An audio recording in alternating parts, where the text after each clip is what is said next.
हमें यही फंसा हुआ है। हम क्यों प्रभु को नहीं देख पा रहे? अजन्मा होते हुए क्यों दुख प्राप्त कर रहे हैं? अविनाशी होते हुए क्यों मृत्यु का भय हमें सता रहा है? जहां किंचन मात्र कोई भी अभाव नहीं, वहां मांगे क्यों उठ रही हैं? क्यों इच्छा हो रही है? यही अज्ञान, यही मायाकृत भ्रम है जिसमें हम बहुत काल से फंसे हुए हैं। ध्यान से सुने, भगवत कृपा से बात समझ में आ जाए तो इसी जन्म में हमारा काम बन जाए। हमारा काम बन जाने का मतलब है हम प्रभुमय हो जाए। हैं प्रभुमय ही है। ये जब तक चूक रहेगी कि हम प्रभुमय नहीं हैं, तभी तक ये माया का आकर्षण है। आप भगवत स्वरूप हैं, कोई भी हो, कहीं भी हो, प्रभु का अंश प्रभुमय ही होता है। जब हम ये स्वीकार करेंगे तो काफी बल हम में आ जाएगा इस माया से लड़ने का। और जब हम ये स्वीकार करते हैं कि हम देह हैं, तो फिर भोग हमें परास्त कर देते हैं, ये काम क्रोध आदि हमें परास्त कर देते हैं। करने की चेष्टा करें भगवद आज्ञा के अनुसार। हम फंसे आचरणों में ही हैं। अगर हमारे आचरण शास्त्र विरुद्ध होंगे, मनमानी होंगे, तो हमें भगवद वाणी का जो एकांतिक फल है वो अनुभव में नहीं आएगा। आप सुन समझते हैं, बोल सकते हैं, प्रवचन कर सकते हैं इसका, पर अनुभव में नहीं आएगा। अनुभव में तो तभी आएगा जब पूर्ण रूप से आचरणों में पवित्रता आ जाएगी। श्री भगवान करुणा करके बोल रहे हैं कि ये जीव, मैं सबके समीप हूं पर मुझे देख नहीं पा रहा है। क्यों? ये जीव है तो हम फिर भजन करने लगेंगे, ऐसा सोच केवल हो सकता। प्रभु कह रहे हैं, इच्छा द्वेष समुत्थेन द्वंद्व मोहेन भारत सर्वभूतानि सम्मोहम सर्गे यान्ति परन्तप।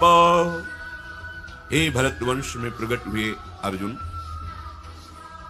ये जो इच्छा है, ये भोग लूं, ये देख लूं, ये पालूं, प्राकृतिक, इस संसार के दृश्य देखने की, संसार के भोग भोगने की, संसार के मान प्रतिष्ठा की कोई भी इच्छा, सबसे बड़ा बाधक भाव ये इच्छा है। जो महापुरुष भजन करके भगवत स्वरूप में स्थित होते हैं, बिना इच्छा के सब कार्य चलते हैं। वो इच्छा वाला नहीं, उनको नहीं जान सकता।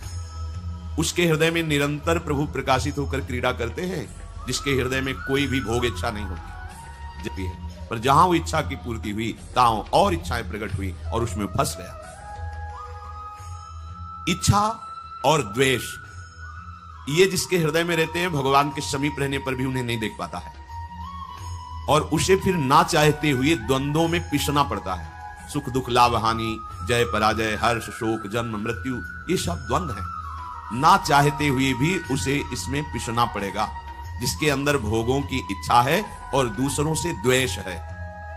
संपूर्ण प्राणी इसी मूढ़ता को लेकर अनंत काल से दुख भोग रहे हैं। श्री भगवान कह रहे हैं, जो विमुख जन हैं वो मेरे भजन में रुचि नहीं रखते, भजन करना नहीं चाहते, क्योंकि वो विवेक का प्रयोग ही नहीं करते हैं। सबके अंदर विवेक है। देखो, कुछ भी गलत करने के लिए जब आप कदम उठाएंगे तो अंदर जलन होगी, और आपको कोई कहेगा मत करो, ये गलत है, वो विवेक है कह रहा है।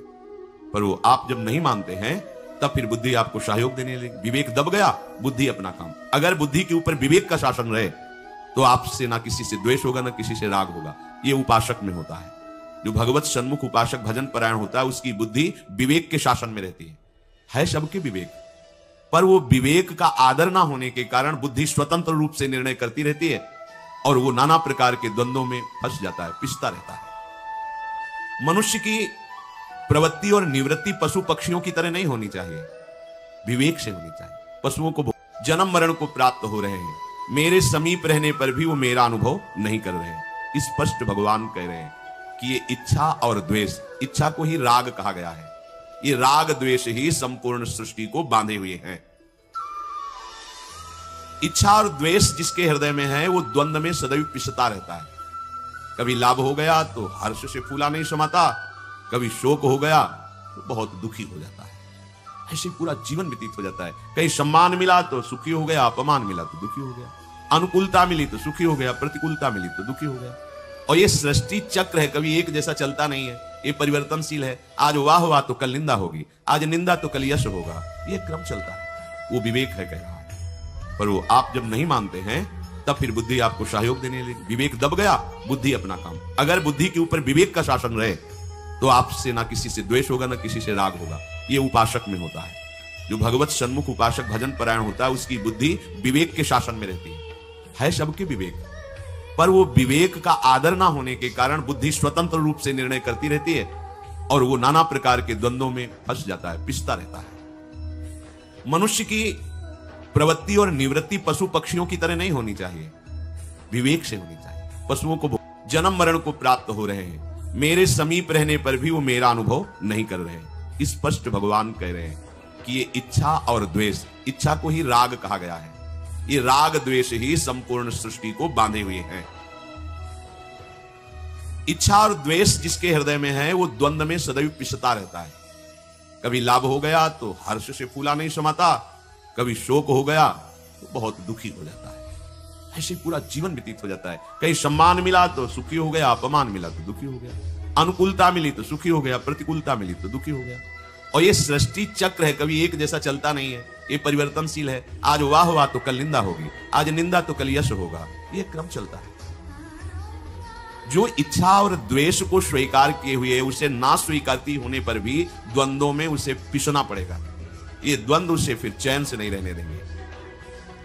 भगवान से बिल्कुल विमुख किए हुए ये इच्छा द्वेष उसे संसार में ही विचरण कराते हैं, इसीलिए उसका बार बार जन्म होता है, बार बार मरण होता है।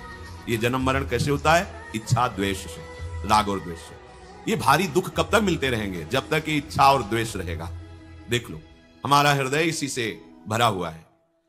जहां हमारी इच्छा, या फिर विवेक बल से अपनी इच्छा का मर्दन कर दीजिए, क्योंकि जितनी भी इच्छाएं वो शरीर और इंद्रियों को लेकर होती हैं। अगर कहीं भगवत प्राप्ति की इच्छा हो जाए तो सब इच्छाओं के नाश करने की सामर्थ्य आप में आ जाए।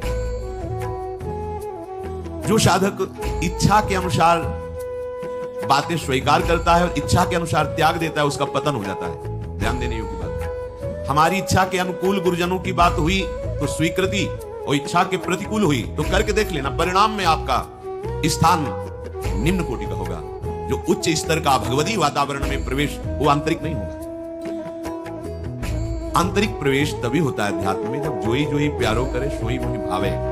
अपनी भोग दिखाई दिया टूट पड़े, परिणाम क्या है? कोई मतलब नहीं। ध्यान दीजिए, आपको विवेक मिला है, सामने कोई अनुकूलता दिखाई दे रही, कोई भोग दिखाई दे रहा है, कोई इच्छा की पूर्ति दिखाई दे रही, तो विवेक से पहले सोचिए, ये कहीं अधर्म तो नहीं है? ये जो मैं करने जा रहा हूं कहीं पाप आचरण तो नहीं है? ऐसा तो नहीं शास्त्र विरुद्ध आचरण मेरे द्वारा ये होने जा रहा है? विचार कीजिए, क्योंकि पशु में विचार नहीं होता, मनुष्य में विचार करने का अवसर दिया गया। यदि आप विचार नहीं करते और भोगों में टूट पड़ते हैं तो आप और पशुओं में फिर क्या अंतर रह गया? फिर इस मनुष्य देह की दुर्लभता क्या रही? मनुष्य अपने विवेक को महत्व ना दे करके इच्छा का महत्व देता है। बहुत भगवान बोल रहे हैं, इसलिए सत्य विषय। अंदर से विवेक हमें उपदेश करता है, हम उसका आदर नहीं करते, हम अपनी इच्छा का आदर करते हैं। जब तक मनुष्य अपनी इच्छा का आदर करता रहेगा, विवेक का अनादर करेगा, तब तक उसकी ये बार बार जन्म मरण परंपरा रुकेगी नहीं। और यदि हम ऐसा प्रयोग करें हटाने लगाने का कि बार बार हमें नाम जप करना है और नाम से जो वृत्ति विषय भोगों की आदि आदि संसार की नाम से हटाती है, हमें उसको हटाना है, तो बहुत जल्दी संसार से वैराग्य और भगवान से प्रेम और अपने स्वरूप का बोध प्राप्त हो जाएगा। भटकने की जरूरत नहीं। ध्यान दीजिए, यदि हम हटाने की वृत्ति और लगाने की वृत्ति दोनों इच्छा के अनुसार रखेंगे तो संसार ही हाथ लगेगा। और यदि हम लक्ष्य पे रखेंगे, लक्ष्य है हमारे श्यामा श्याम, इनका नाम, इनके रूप, इनकी लीला, इनके धाम में वृत्ति लगाना है, और जो भोग, जो व्यक्ति, जो विषय, जो दृश्य इनसे हमें हटा दे, उससे वृत्ति हटाना है। बहुत जल्दी हमें संसार से वैराग्य, आराध्य देव से प्रेम और स्वरूप का ज्ञान तीनों एक साथ होते हैं। जैसे जैसे आपका चिंतन बढ़ता जाएगा, वैसे वैसे स्वरूप का बोध और भगवान की झांकी आंखों में आने लगती है। तभी प्रीति होती है, विकलता बढ़ती है और संसार की निस्सारता उसके अनुभव